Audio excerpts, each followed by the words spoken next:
All right, we are live.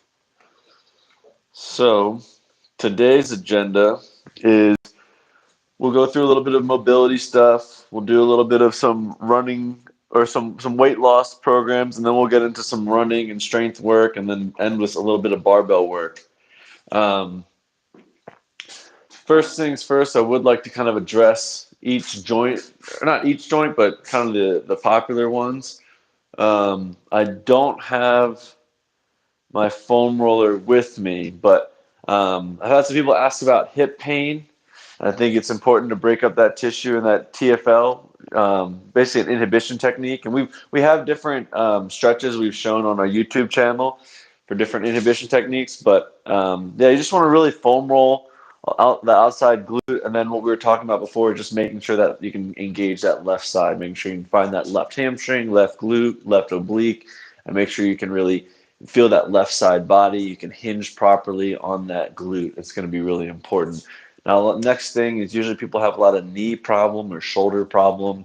Um, when it comes to knees, I firmly believe that a lot of times people, unless they just have cartilage damage or knee damage, but that VMO, that muscle right here on the inside of that quad, usually contributes to so much tightness at the knee. The quad and hip flexor itself, because as we go to do like a squat, if I have tight quads and hip flexors, they're not only going to pull my pelvis down and disengage my hamstrings and glutes, but that's going to also then create this um, bad force balance. I'm going to be like 70% quad, 30% hamstring because it's barely there. And now my quad wraps over my kneecap and I'm going to feel extra tension at the knee. So sometimes just disengaging that quad muscle and getting more of that hamstring involvement can support the knee in an equilibrium. Because what we're just having is having two forces. Usually we just have so much force pulling forward at the knee causing pain. We need a force to pull us back just to keep us in that stable position. Eric, you want to talk about shoulders real quick? So the shoulders, I mean, everything's kind of simple when it comes to like shoulder mechanics, but everything does get tight really quick. So I like to, shoulder circles, if you're just doing big, small circles, warm that up. You're kind of just getting things moving and going together. And I think the tough thing is, yeah, you can foam roll, you can stretch, but the ideal is what we're working with is to get the body in a state of readiness. And a foam roller is not going to correct everything. You're not going to get a foam roller. You're going to increase blood flow with that, but you're not going to make the problem go away. And I think this is where a lot of people get like confused. They're like, oh, just foam roller. You hear PT say, just get on the foam roller 15 minutes a day. And in reality, it doesn't work like that. Like we're talking about imbalance. You really need to address those imbalances first. And I think that's the most important part of a warm up. And what we're talking about here is addressing those imbalances. Like, yes, you're stretching and warming them up, but you want to turn hamstrings on to influence pelvic position, to influence shoulder position. Like, that's really what we're getting into here. And the most important thing on we can call it a warm up, prep work, activation, is like you're really trying to get muscles to turn on. And Matt, I think you're going to go into a 90-90. I'm just going Yep. to guess. Yep. You This would already be know. the go-to right here. And I kind of talked earlier to Matt about, a lot of runners. I've talked to a lot of runners or done gait analysis lately, and they're wondering why they have IT band syndrome, lateral knee pain or knee pain. Well, it's a lot of times because the pelvis is out of position. So we're naturally built anteriorly tilted as humans. Like, there's no way around it. So when you get in a 90-90 position like Matt was just in, you are influencing that pelvis to tuck back to decrease the demand of the hip flexors, the quad, lower back to allow the hamstrings to turn on, allow the glutes to work appropriately, and then the hip flexors to fire when they need to. As you can see, when he pulls a foot off, that's when a hip flexor is going to kick in to do that. Now, this one is like my And I go-to warm up. You can do it on and a I box. Ideally, like if you're a runner, you want to do this like feet flat against the wall because the wall is now the floor. But if you're anyone with back pain, knee, any kind of hip pain, this is the starting position. If you look for him, if he were to stand up in the side, he's in a deep squat position. And a lot of time, people have the inability to get in the squat position. It's hard. So if you're one of these people that you're trying to do this technique, and you can't feel the muscles on, well, I guarantee you get upright and that squat position is going to be non-existent. So what you do here is you're going to pull down through the heels, tuck the tailbone slightly off your posterior tilt in the pelvis, the hips back. So you're engaging the hamstrings, which is going to decompress the lower back, but it's going to teach the abs, glutes, and hamstrings to activate together, co-contract together to allow position. And when you look at that, every technique's a running technique, or every technique's a forward locomotion technique. So when you look at a knee up in that position, that hamstring's influencing the pelvis. So when you go to run or put that foot down, that hamstring is going to be strong in that position. And I think the warm up, prep work, activation is more based on what are your goals for movement, not just warming muscles up, right? Not just say, hey, we want to stretch a hamstring. No, we want to turn a hamstring on for that goal position. And with this 90-90, I really like going one leg at a time. I agree. Start off with the 90-90, and I like where Eric was saying, like, tilt that pelvis. You're basically thinking about getting your hips slightly off the ground, but you're keeping your lower back on the ground. And then what I like to do from that position is get good at one leg, because most of us don't realize that we have a one-side dominance, and we don't notice that until we try to engage our hamstring or glute one leg at a time. And what you may find is, wow, my left one is really shaky, or it's really hard to find my left one. Or when you go to engage your left one, you feel the outer hip, and you're not feeling the medial side of the hamstring closer to the midline of your body, where you're going to be stronger, and therefore you're going to get more out of your workout. And also with this one, in that position, if you had left heel down, this is also an arm exercise, a shoulder exercise. If you reach right hand with left heel down, you're now going to influence the right tricep and left hamstring to work together. So when you heel strike and you pull that left leg back, that right tricep's pulling you back too, to push you forward. So the triceps and hamstrings opposites need to work together. So especially runners, sprinters, any athlete I've worked with, when I've seen a gait analysis and they have what we call an overstep, where their heels come in front of their system, is because we're so anterior tilted. So even if we're reaching, doesn't matter where we're reaching, we're getting serratus, tricep, shoulder work in with hamstring and glutes. So when he's upright in that position, if you pick your right foot off, that is a running stance position. That is propulsion. That's going to find a heel and tricep to find left stance and push you through that side. Now, of course, you can do both sides, right? We need to do single leg stuff. Double is great. End goal is always single leg work, single arm work, reaching, making sure that we're getting that position for it. So I think there's no just one stretch or technique that's just, hey, we're going to just work on hamstrings. It is all encompassing. Like, you are working everything as you go. And one thing that you can kind of pair this into, we were talking about shoulder mobility, is you can get in this position and work on keeping your serratus, or think of like your chest and your rib cage. Think about staying engaged there, because this is your capsule. This abdominal, this is your cylinder. So we engage it from the bottom up, but we want to engage from the top down if we're going to be strong, especially if we have weight on our back or weight in our arms or weight on the ground that we're picking up. We need to have that cylinder engaged. So doing something like this, where you feel that core staying engaged while you articulate that shoulder joint to be able to go overhead, that can be a good starting position for some shoulder mobility. And then one other thing that I like to do,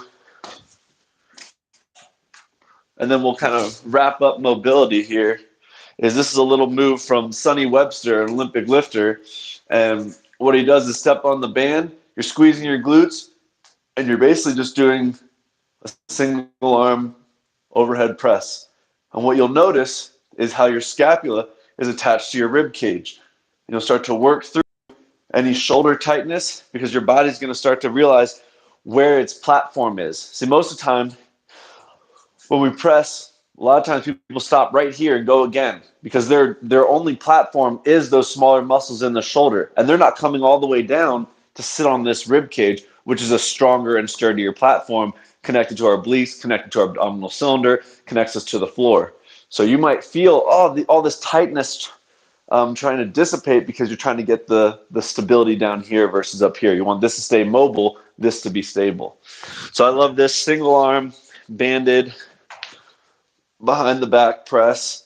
Great way to basically warm up your shoulders. So we warmed up glutes. We warmed up shoulders.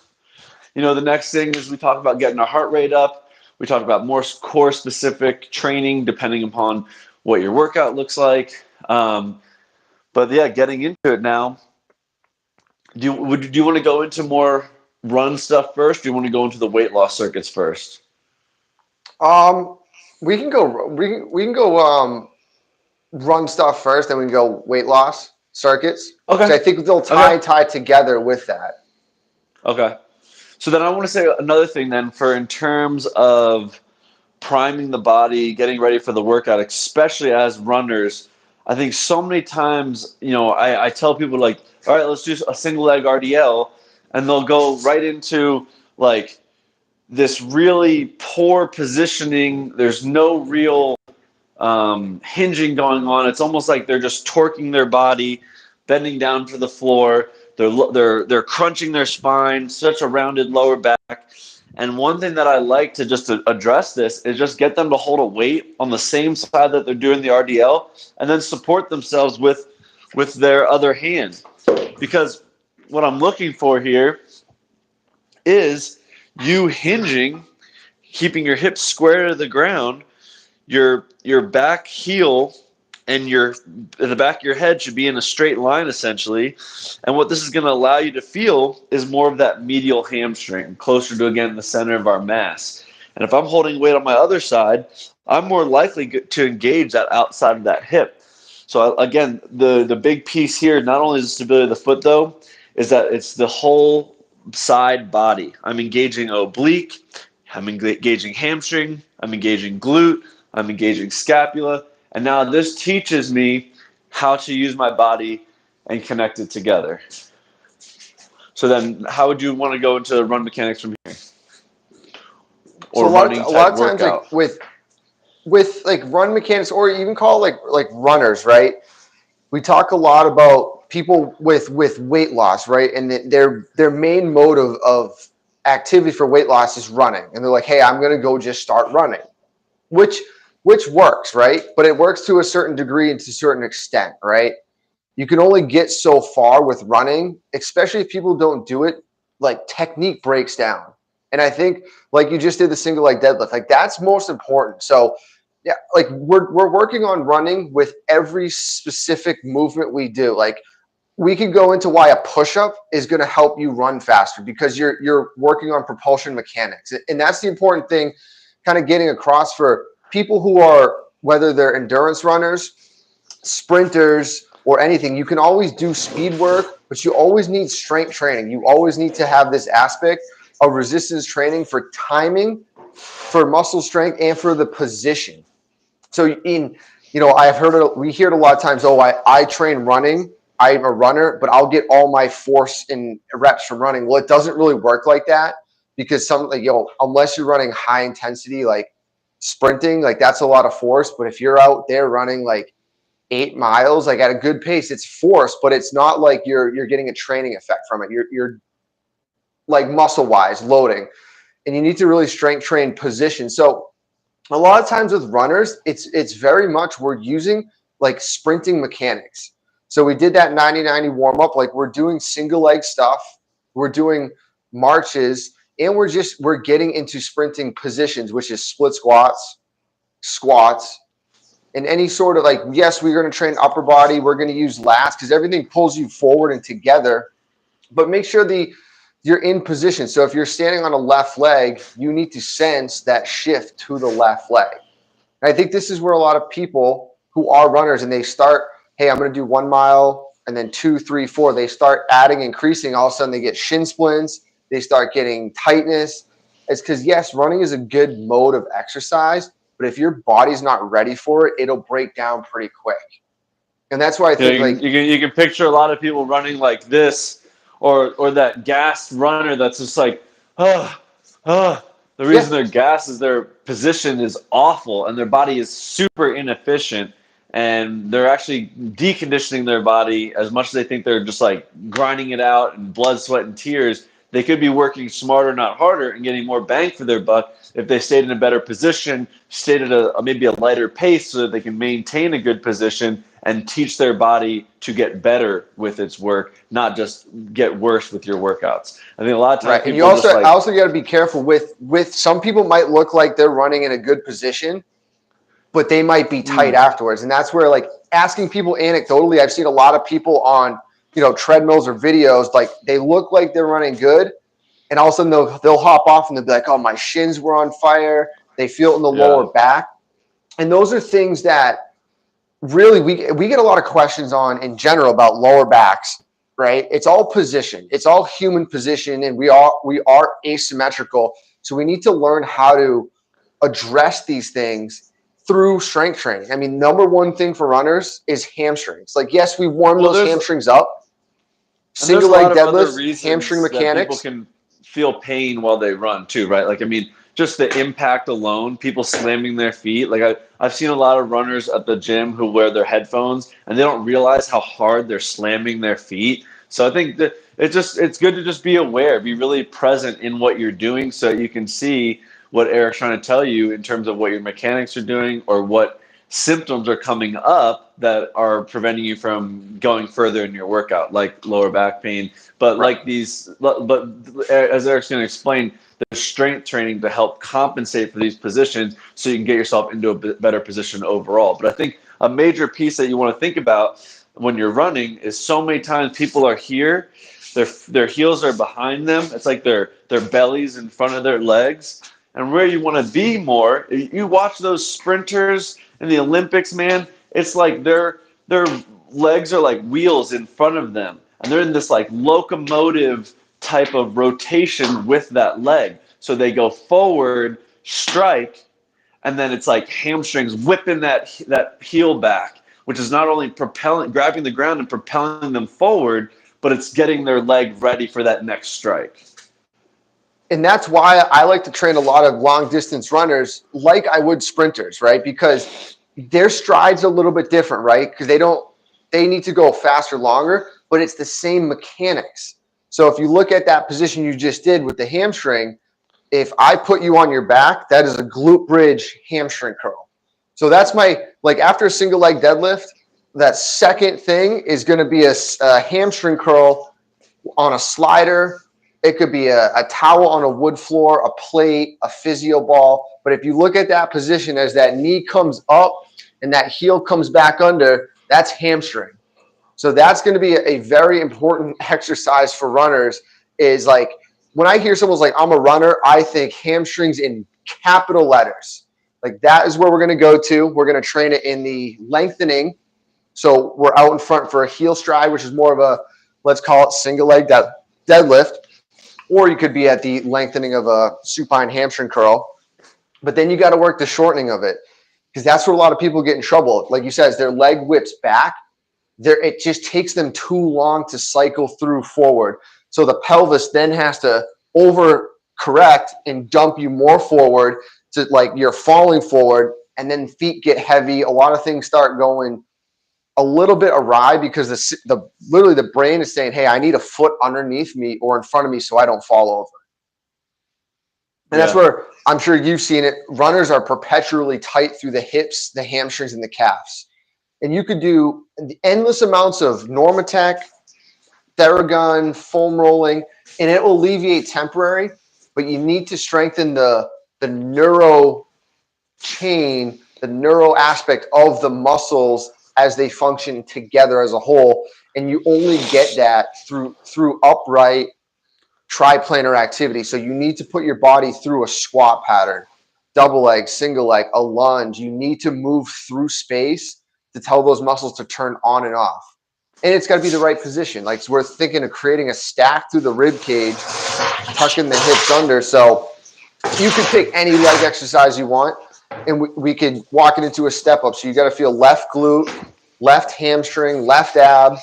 Zipper line should be turned to the left as you're feeling left heel. pull you onto that box as right foot pushes you up. And then there's no wrong exercise for a runner, right? I have my runners do push-ups and chin-ups because push-ups are triceps and abs and glutes, and then chin-ups are lats. Lats push you forward and help arm swing. If you don't have arm swing or arm strength, I most likely can guarantee you that your gait and your running economy, your speed is going to be off. So it's just one thing to like start addressing. I know, so it came up because I have some people at my job, and I've heard like they're wanting to run marathons, especially Boston's coming up, and they're like, well, where do I start? Yes, they're increasing all the volume and running. I love that, but they also need to get like some strength training in to make sure that their body can handle that force, and you're timing everything up to fire at the same time, right? That's the most important part. Yeah, I think everything's spot on in terms of, getting proper mechanics requires proper strength. Proper strength requires not only being able to squat bilaterally, meaning both legs, but being able to squat like single leg, a rear-footed elevated squat, being able to do a single leg RDL. I really love the step up because it just drills that running mechanics, that gait pattern of opposite arm, opposite leg. And the reason we do that is because if I were to run with all one side, well, I would be turning my way down the track and I wouldn't be efficient with my propulsion forward. And that's why we go opposite arm, opposite leg, and we drill those mechanics. And then there's other specific drills that we can do when we're talking about athletic performance, but we're not there yet. This, at least not on this live. But run mechanics, we talk about more like acceleration, deceleration, multi-directional, and then Well, along with that, there's different drills to do, like sprint drills to do to help with that as well. But I think for today, let's get into more of the weight loss circuits, because I think that's where a lot of people's focus is. A lot of times, we're just getting a lot of entry level questions. A lot of people kind of contemplating what they need to do, trying to figure out the best way to lose weight.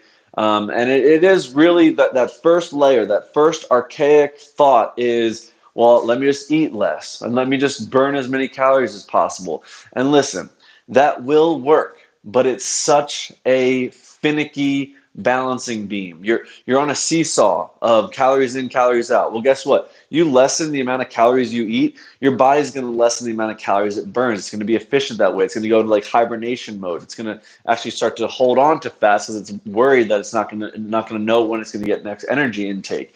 And then if you just exercise to burn calories, that's all you're doing. You're just working out for that hour to burn as many calories in that hour as you can, or how many hours you're working out for that day. But with strength training, resistance training, even circuit training, we're targeting the muscle. At the same time, we're burning fats. We're keeping our heart rate up. We're burning calories, but we're building muscle to improve our the way that we burn fats in the future, improve our metabolic system in the future. So you're putting little investments in a bank account that's going to reap rewards in the long term versus just burning more calories every single day. Because listen, here's what happens is so many people fall off that bandwagon. They can only hold themselves accountable to that crazy hypervigilance of that balancing act for so long until boom, they've eaten more than they should have for a couple of days, or they just stopped exercising because they got injured or went on vacation or whatever, and this weight comes flooding back on. So I'm telling you, change your body composition, change the way that your body stores energy and burns energy using resistance training. But what I like to incorporate when people have a strong aerobic base is more circuit training, because I don't necessarily want you maxing out every single lift. If you're someone who needs to lose 50 to 150 pounds, you don't need to max out every single lift every single day. I don't want you going into the gym and just doing a barbell 5x5 and then leaving. You can start there. Absolutely. I think there's a lot of benefit to like a 3x5 at a heavy weight for your first exercise with rest in between. But then get into circuit training, because you're going to help your body burn more calories and stay in that fat burning zone while targeting more lean body mass overall. But I also see a lot of people going the other way, which is just going muscle group, and they'll just bang out supersets of shoulder stuff for one of their workouts. And I'm like, you're trying to lose weight and all you did in the gym today was shoulders and arms, like there's a little disconnect there.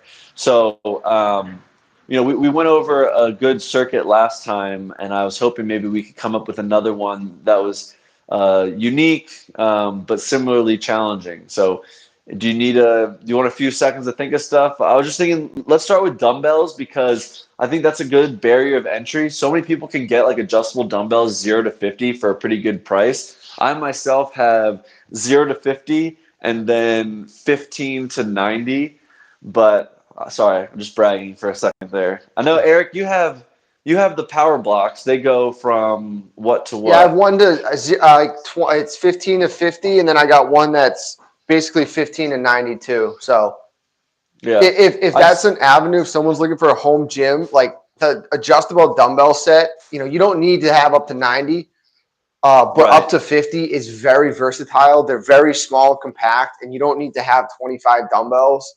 And then And you you just can find adjust a them to where set you need them. And you can find a set for like 100, $200 for the 0 to 50. And yeah, like they're just the versatility of it. I mean, if you're holding both 50-pound dumbbells, there's 100 pounds right there for you. So you Hmm. can squat like that. You can change them to 25s, make them some overhead presses. But yeah, let's go ahead and let's, we've talked about mobility, warm up, running mechanics. Let's get into some weight loss circuits here. So a lot of times, like you said, Where do you I'm want to all start me? for like strength Direct training. me. Sorry, go ahead. Go ahead. I'm all Go for ahead. strength training. And you can do some of the heavy stuff early on in a program, like or a day. Say you want to do, if you're someone who likes to bench, do a 3x5 on the bench and then do squats. And then what usually like I like to do and kind of messing around with lately are like complexes. Like if you want to weight loss, like take 3 or 4 exercises and you're gonna throw them together and you can do them at the same time, right? So there's a couple ones where whether you have kettlebell, dumbbells, barbell, it doesn't matter. Like we have split cleans. You can go split cleans for like 4 reps into overhead press, into squats, into rows. Like there's stuff like this is going to be your conditioning, but you're also using resistance. So you're going to increase the total volume lifted, which if you want to see hypertrophy, if you want to use it for a muscle mass standpoint, you can use it from that aspect. If you want to use it as a metabolic conditioning aspect, you're going to get them like both intertwined. So someone who's like really coming out, like wanting to lose weight, it's like take those back to back to back. Now, to break that one step, like to regress it, what I like to do is like you're running a circuit, but you're not resting in between. So you might Right. pick like 5 exercises and just do them. All right, 10 squats, 10 push-ups, 10 bent over rows, and then 5 and 5, 10 reverse lunges total. And then pick another exercise. You can do chin-ups or whatever, but you run it through that at high volume, then rest like 2 or 3 minutes. That's going to be very demanding on the body. And they're very quick, efficient exercises and time wise, because they're going to be taxing on the body, but you're not sitting there like, oh, what am I going to do today? And I think that's a big problem people have is like, you're not just going to pick a body group and be like, hey, I'm doing legs today. Because from a hormonal standpoint and metabolic standpoint, there's no point. So if we can grasp a huge demand of say like complete explosive exercises, full body exercises within That's what we're working on 20 to today. 50 reps, and that's one set, that is going to be a goal of a lot of these weight loss circuits or complexes. And I guess I really want to just use the fact that we have video to like more demonstrate some more I got exercises. you. So Well, I got some like on my board written right here for you. the dumbbell split squat is a very taxing exercise, and it should be like in terms of the exercises that we want to go through first, we're going to pick more taxing first. And here's the thing is if you are, pretty in pretty good shape but need to lose some weight, you can do 3 taxing exercises all in a row. But if Mm-hmm. you're like a beginner, you probably want to pick like a taxing exercise with a moderate taxing exercise and then like a body weight exercise. That way we kind of taper the intensity and you get to rest throughout as you move through those 3 exercises. And then after you've done that body weight one, you might need 10 seconds before you get up and start with the taxing one again. But yeah, let's go in order of like taxing to least taxing. We'll start with dumbbells. Like I said, if someone just got some adjustable dumbbells, they could do everything they need to do for weight loss just with these dumbbells. And I think the first one that we started with was some cleans. We talked about this a couple weeks ago, but this was just simply like a hinging curl. You're just using your hips to swing a curl, and then Eric made it more difficult by making it like a split jerk, or a split clean. So you're swinging them and then jumping 1 foot in front, 1 foot behind. This is extremely taxing. You're engaging your upper body, lower body. You're being explosive. You're engaging your basically your whole body. But yeah, where do you want me to go next? What do you want me to demonstrate next? So from there, are we going straight into like a complex, or do you want to take like right into it? Let's just keep listing like really challenging first exercises to do. So first ones. Yeah.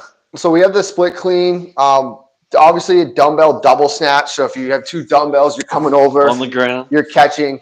It looks complex, but it's very simple with dumbbells. You can do it light. If you have lightweight, you're just doing it for more reps. Because if you look at him do it, essentially it's a jump, it's a squat, and it's a shoulder exercise. So I'm actually getting the full body to turn on there in a cyclical way. And another aspect of what you could do for a first exercise is just like weighted jumps. Like jumping is a very high demand exercise. It's up there with number ones of sprinting, cleans, Olympic work. Like jumping is going to be in that realm too. Now, sometimes I like to pair the snatches with an explosive jump. Now that's a more complex kind of weight loss circuit, but it's going to keep that heart rate up and the demand for the full body to be used. You can even do some dumbbell swings. These are very taxing. I like where Eric was going with the snatch. We can do a single arm snatch and then switch arms. And with the single arm snatch, actually, let's go through each one a little bit. So we talked about the clean, how you're really just hinging and then using your hips to throw that weight over your shoulders like a curl. And then when you add the jerk, again, you're just with the hinging, you're jumping and going to that split stance. And with the snatches, you're basically touching the ground, coming up and elevating through your toes to then throw the weight overhead. Mm-hmm. And you can keep the weight at your side, and you can come up like this, almost like a curl, or you can have the weight in front of you and throw the weight overhead like that. With the single arm snatch, you want to basically keep the weight close to your body as you flip over that wrist at the shoulder. You're getting underneath it, and then when you come down, lower it to your shoulder, reverse curl down. That'll protect your shoulder as you go between sides. Yeah, and when you look at it, like you see, like you said, reverse curl. If you look at cleans, they're isolated movements that most people do. We do bicep curls, we do overhead shoulder presses, we do squats. It's taking all those and putting it into one movement. And that's the end goal, because the more you move in a fashion of how many muscles you recruit, the more nerves you're going to fire, the more fibers you're going to recruit. And that's also the end goal. If you want to talk about weight loss and metabolic conditioning, is like how many fibers are you recruiting? If you just do shoulder presses, yes, you're recruiting only those muscle fibers. But if you're doing something explosively fast with heavy weight, you're going to recruit more fibers from a threshold standpoint. Therefore, you're going to influence many more cells to meet that metabolic demand of the body. So that's where, when we're talking about these complex movements, a lot of people will be like, oh, I've never done them. They're not really hard to do because you've done individual aspects of them before. And then just work. Another one that I love is like a clean to press, right? Run that through multiple reps, because you're using that jump clean, and then you're going to press overhead. So you're breaking it up in 2 different exercises, But if you look at him from going back to the beginning, he's starting in that 90-90 position. He's getting glutes, hamstrings to fire. He's working through sprinting mechanics or running mechanics. And then he's using his full body to move a resistance overhead, right? And then another one you can do is if you can't handle the technicality of separating those two, you can just have the dumbbells at your shoulders and just do a squat to press. This is another full body. Yep. And I do want to say that when we go so explosive too early, I think we can get into some issues with our joints. So I think it is important, again, if you're a beginner, start with more of these stationary exercises that are still compound lifts that still target your whole body. But if you're more seasoned, then you can get away with more of these explosive lifts or the jumping. But I wouldn't start there. I think that's when we can get into some issues early on. I mean, I don't think there's anything you can. You just got to be smart with it. You just can't pick heavy weights and go quick. Like, because at first it's all technique. Like I have all my clients do some variation of a clean and a snatch. Now, older clients, like we might not get to barbell, but to give someone a 10-pound dumbbell and tell them to jump and punch overhead. Now, at first, it's going to look kind of funny to us because we know what it should look like. And they're trying to process, well, how do I leave the ground and move my arm at the same time? They're not used to that motor pattern thing. So at a light weight, it could be 5 pounds. You're just building a movement pattern and you're using like your upper motor neurons to learn a new pattern. So you're not really if it's too heavy at the beginning, yes, you're 100%. You can get hurt with joint damage because it's not a learned pattern. But at first with light weight, you're going to mess it up the first couple sets. You'll be fine. But the key is you got to start light. Yeah. Next one you can do is just a bent over row. I mean, this isn't really a compound lift. This is more just targeting one muscle group, but you're forcing yourself to stabilize through your core and your glutes. Another one that's good for weight loss. We're just good for, I won't say good for weight loss, good for calorie burning, because you're having to do so much. Is just a renegade row, having to be in like a wide plank position and having to row one arm at a time. I'd probably throw that in. And then from there, you could even go to a push-up to make it more like, and yes, I would call them weight loss. I would say that's like I know we talked about calories. Like you don't want to be like, oh, well, we're just looking to burn calories here. Cause like that's what we're doing, but we don't like people to get fixated on like, oh, I want to pick exercise that are going to burn calories. Like you do, but you're also training overall to like make your system better and keep progressing. So like that's the best part of these more compound movements is you're going to drive a high heart rate, which in return uses more oxygen, which burns more calories at that state. And then you train the muscle fibers, you get more lean body mass, you burn more calories at a resting state because your demand for more metabolic activity is there. You end up losing weight. So it's not about the inherent exercise. Like you're not going to lose 5 pounds doing a renegade row to push-ups, right? Just in that session. But over the course of a month in a program, combined with everything else, those are going to lead you to have the ability to be more metabolically efficient to lose the 5 pounds, right? And I think I'm just cataloging it in my brain based upon the questions I hear and trying to like get people to listen. But in reality, you're right. I mean, muscle building, weight loss, I mean, it's all the same. It's sad because if I started to say like, oh, this is good for muscle building, someone who's like really thinking about weight loss is going to be like, okay, I shouldn't do that. And it's just like, they're all the same though. Like all the exercises we're showing you are going to be great for if you're just trying to get general fitness, if you're just trying to build muscle, if you're trying to build some baseline strength, if you're trying to lose weight. This is a good repertoire of exercises that we've been showing recently. And then if you're someone who's more advanced, it's time to get more into the barbell work. And we're going to do that here in about 5-10 minutes or so. But Eric's absolutely right. I mean, the only difference between this being a weight loss exercise versus a muscle building exercise is your intention and your nutrition. That's really all that matters, right? I mean, if your goal is to lose weight with this, then you're probably going to use it as a way to um, maintain the plank longer and maintain your time under tension longer of your whole body. And if your goal is just building muscle, then you're probably going to go a little bit heavier and you're probably going to really try to work and exhaust that back. Exactly.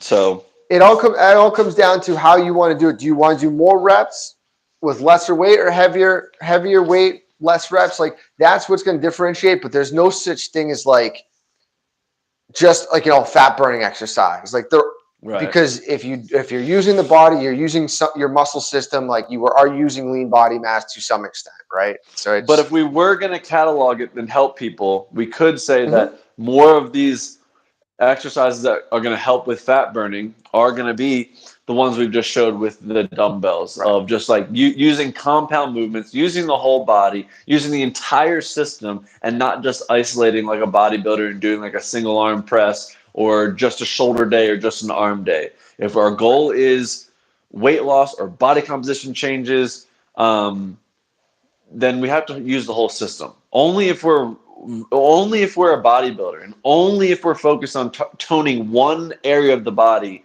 do we really isolate muscle groups. But more so, we isolate movement patterns. So Eric talked about the squat, he talked about the hinge, he talked about gait patterns, we talk about pushing, and we talk about pulling. But if your goal is weight loss or general fitness or muscle development, then you're going to want to do all of those, all of them. And I'm trying to think of some more exercises with just the dumbbells before we move on. We did the renegade row, did the squat to press, we did the clean, did the split clean, did the snatch. We did some dumbbell swings. So you kind of we've kind of covered the basis of almost a lot of the movements that you need to, right? And I think this is where people you don't need to get fancy. Keep it to 5 movement patterns, right? You can do any sort of leg one, rows, presses. Like there's not really else you need to do with that stuff. If you want to do more, just add more volume to the exercise you already picked. That's going to be more beneficial than try to come up with something, right? You want to lie on the ground, you can do lunges, dumbbell press, dumbbell flies. You can do triceps. But those are smaller muscle groups. Like if you get the big ones in, most of the time you're going to be fine. And usually 5 or 6 exercises. Don't have to do 20 different exercises. And I think that's another place that people get lost is like they come down with a list of 10 leg exercises. And I've looked at ones like this and I'm like, well, I know that once they get to exercise 5, they're going to be bored and they're burnt out and they're like, oh, I got to do more legs. It's like, well, you're not going to get to 10. Just pick 5 or 6 and run through those with multiple sets. And I think that's another big thing in this field that even us trainers do. And I did when I was younger. Oh, I got to get can I get this pattern and this. And, some people will go through workouts really quick. And this is where I like to say, I'm not a 3-set person. 2 sets is not efficient. 3 sets is decent. You really need 4 sets of a movement to really start to learn it from a motor pattern standpoint and to get the benefits of it. A lot of times, you do see a 3x10 in the first set, they go super light for 10.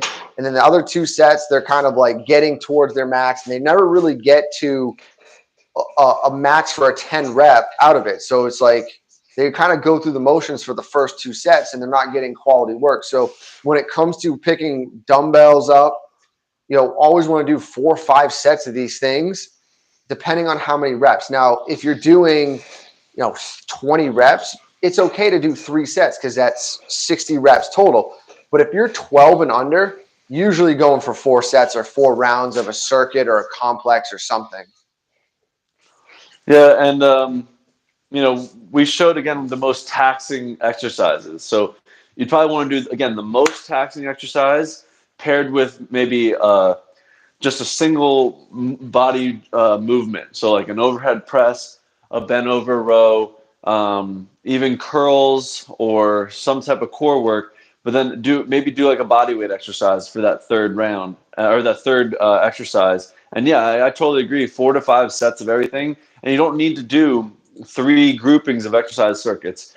You can pick 2. If you write 2 circuits for yourself, of 3 to 4 exercises in each, and you did 4 to 5 rounds of each series A and series B, you're good. That's a great workout. You end with a little energy system burnout and then call it a day. So I think I agree with Eric. It's really important to mention that less is more. So you don't have to think that you need to do every single exercise in the book, but you need to cover your kind of your basic movement patterns and hit an exercise that hits each movement pattern. So again, squat, hinge, push, pull, gait. I think as long as you have an exercise that targets one of those areas in each workout, you're going to get the most bang for your buck and the time spent in the gym. Agreed. But Yep. yeah, let's spend the next little bit of time just talking about some barbell work here. This is probably more of the bread and butter to which we're using more relevantly. And yeah, so without further ado, I think the first thing is for me, it's just mobility. And a lot of times we've talked about mobility plenty of times with foam rolling and soft tissue work and activation, but there's a functional mobility, which we can only get into positions with a stimulus of the bar, of a little bit of weight, and so that our brain knows what we're trying to do. So something as simple as like getting your position for your front squat. I love to throw on my back and then get into my elbows high, because the weight of this barbell is pulling me down and behind, which is flaring my rib cage forward, which is stretching my lats out and allowing me to preemptively prime my system to have a good position, a good front rack position for the front squat. I think another one that I like to do, especially with clients who are really interested in barbell work, is an overhead squat. The overhead squat is like an assessment tool, because we can see so much of what's going on with your body in terms of coordination with an overhead squat or a lack thereof. And if you can get into an overhead squat and maintain that position at the bottom with the bar overhead, I guarantee your body's ready to squat, your body's probably ready to deadlift, your body's probably ready to clean and jerk, your body's probably ready to snatch. And just that alone can really tell me where we need to address things. Usually people collapse forward. They don't have that ability to keep that thoracic expansion with the bar overhead, or they can't get low enough in their squat because of tight hip flexors and quads that we talked about before. Another one I really like in terms of mobility is just a behind the back press for our upper body. Again, we talked about that thoracic expansion. It's our ability to prevent that collapse. So a lot of times, whether we're back squatting, whether we're front squatting, you'll see people come down, they'll be upright, and then all of a sudden they come down and they fold forward. And now the worst thing that this does for me is this throws the bar off of my center of mass. And now when I come out of this position, I have to kind of leverage myself out. And I'm not strong. I'm strong when I can keep the bar over the midline of my foot. So the best way to do that is be able to keep that thoracic expansion. And again, I like putting the bar on my back, squeezing my glutes, head up, and just a simple behind the neck press. This will help you feel your scapula. This will help you feel your rib cage. And it'll help you pull your neck back, because that's the key difference, right? I mean, I think a lot of this strength and positioning comes when we do a lot of overhead work, like a push jerk, a push press, even a jerk recovery can teach us about the positioning of our head and neck. And I think that's what we've talked about mobility plenty of times and how it works from top-down processing. If I can work on getting my head comfortable here, well, what's the next piece? Joint by joint theory would tell me that my glutes need to come forward more, right? Most people have weak hamstrings because they have really overactive hip flexors and quads, and their pelvis is tilted backwards, almost pulling their tailbone behind them. And if I can get to this thoracic expansion, my head and neck can calculate where I am in space. Typically, I can correct that positioning of my pelvis as well. So, um, something as simple as getting the bar in this front rack position and just doing like a little dip jerk, pressing overhead will help you feel your lats, help you open up your chest, and help you understand what I'm talking about here. A lot of times, especially with the barbell, it's young, old, doesn't matter. If someone's new to it, you got to get used to dealing with a 7-foot bar and putting that bar somewhere on the front of your rib cage or the back. Now, I have always had people, young kids, they come back, they're like, oh, it hurts my back, it hurts this, like, and it's not really the hurt that like we're thinking of. It's more of this uncomfortable sensation, right?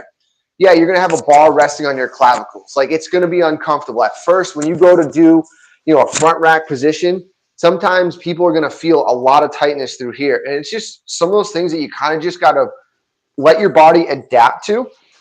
But don't think it's a bad thing, because it's not. Like, especially when you get a bar on the back, like, as long as it's not resting on your bones of your upper neck, like, it's not going to feel comfortable at first. You're going to feel a little pressure back there. You're going to feel pressure and tightness here. That bar is going to pull you into position. It's not a bad thing. It comes with the territory. Everyone who works with a barbell has gone through that. So the learning curve's a little bit longer here. And then also getting position, right? So Matt's doing a back squat now, and there's a big difference between a back squat and a front squat. Now, most people, as they progress through, they've probably gone body weight squat, some sort of dumbbell or kettlebell goblet squat to understand that you can get good at goblet squatting, but when you put a bar in the back, it's totally different mechanics. Just like when you go to a front squat, it's totally different mechanics than a back squat. And you're going to watch Matt do a front squat. He's going to be more upright now because the bar is on his anterior rib cage. So he can't have the same forward lean as he would with the back squat, because that bar's got to stay almost where his center of mass is, over that midline.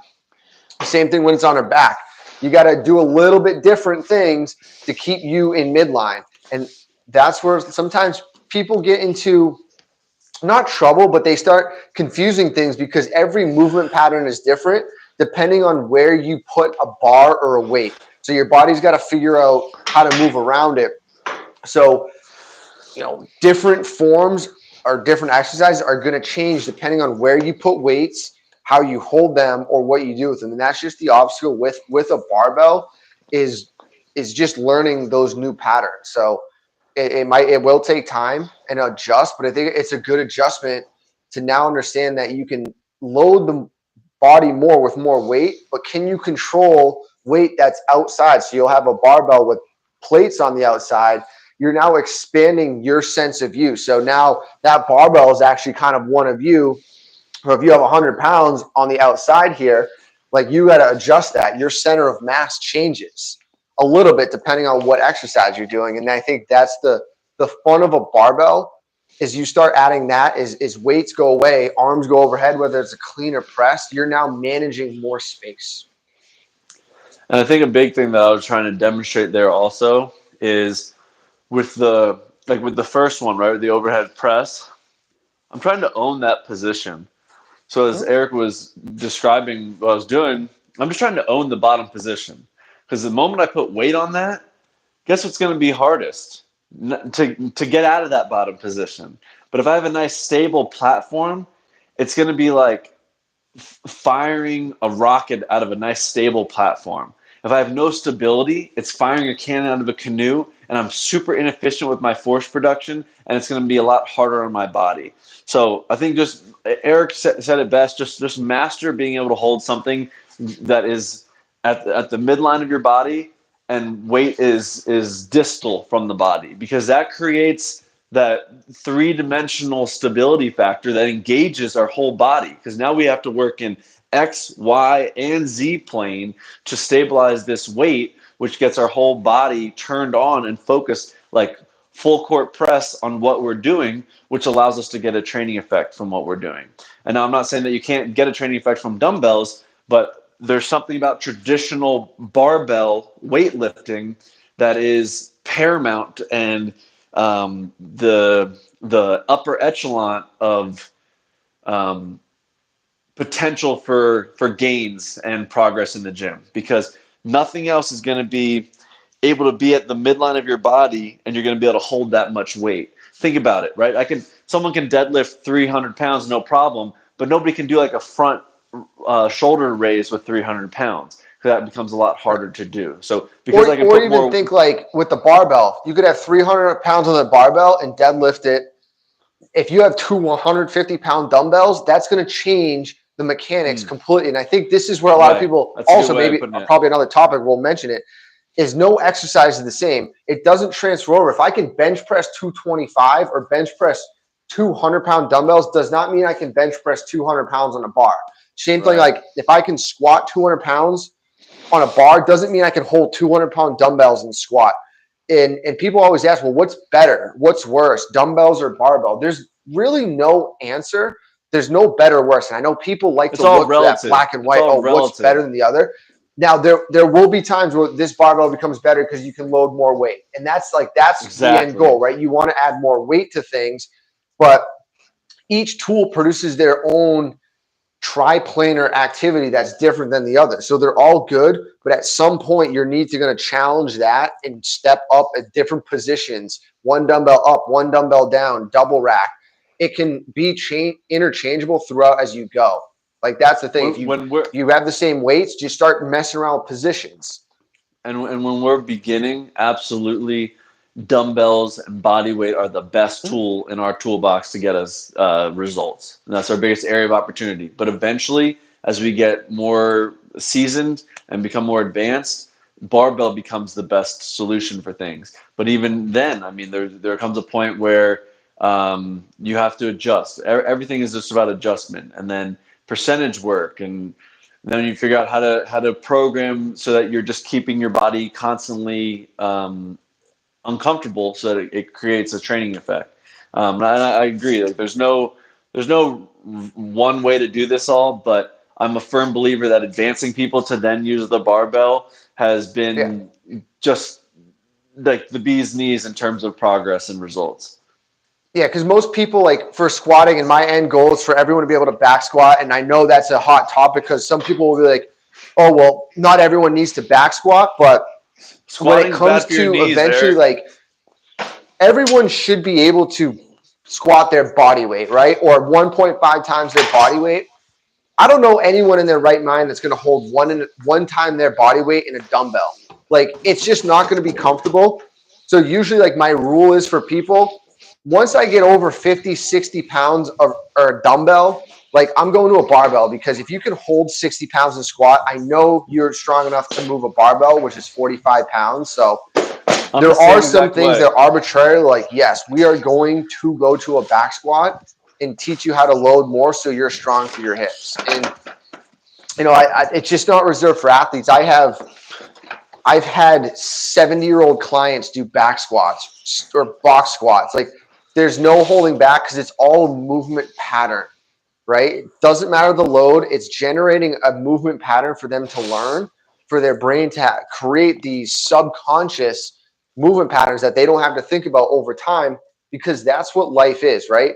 Yeah, I don't want someone who's older just to squat because I want them good at squatting. No, I want them to squat so they can get off the toilet, so they can get out of a car, so they can sit and stand and not be like, do I need a walker? Do I need to help someone to help me get up? Like those are the most important things of why you want to maintain these exercises if you're older. Now, if you're younger and playing sports, if I'm squatting heavy and say I'm squatting 200 pounds for 10 reps, well, that's a lot of force that your muscles are now absorbing. So when you go jump playing basketball and land, I know your muscles can absorb that much force. When you go run, I know that 3 to 5 times your body weight on running, could be a little bit more, is going to be able, your body's going to be able to hold that and not break underneath it. And that's the end game of why we're also doing this, is so your body doesn't fall apart.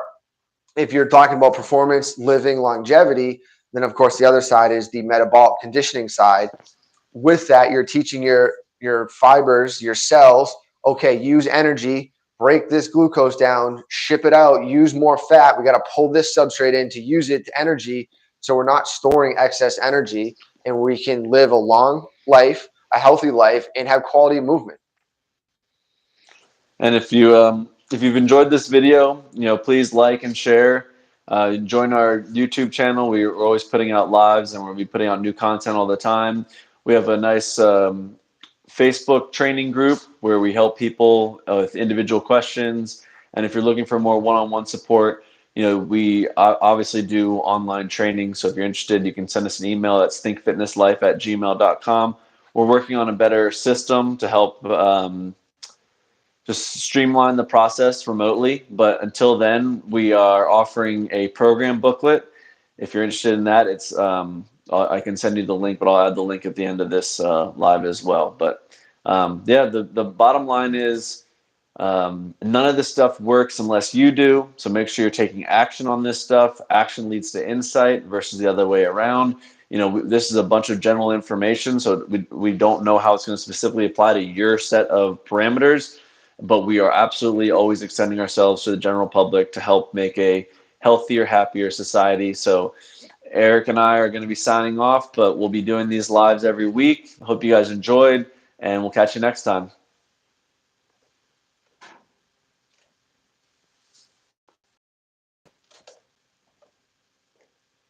How do you end this thing?